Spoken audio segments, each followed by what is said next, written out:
بسم الله الرحمن الرحيم. لا أقسم بيوم القيامة ولا أقسم بالنفس اللوامة أيحسب الإنسان أن لن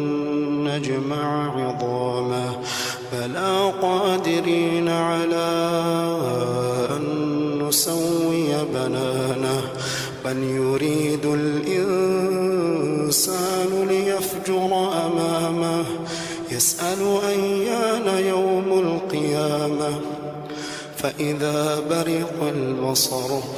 وخسف القمر وجمع الشمس والقمر يقول الإنسان يومئذ أين المفر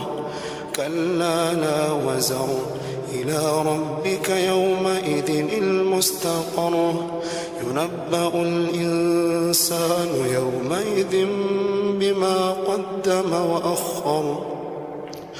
بل الإنسان على نفسه بصيرة ولو ألقى معاذيره لا تحرك به لسانك لتعجل به إن علينا جمعه وقرآنه فإذا قرأناه فاتبع قرآنه ثم إن علينا بيانه كلا بل تحبون العاجلة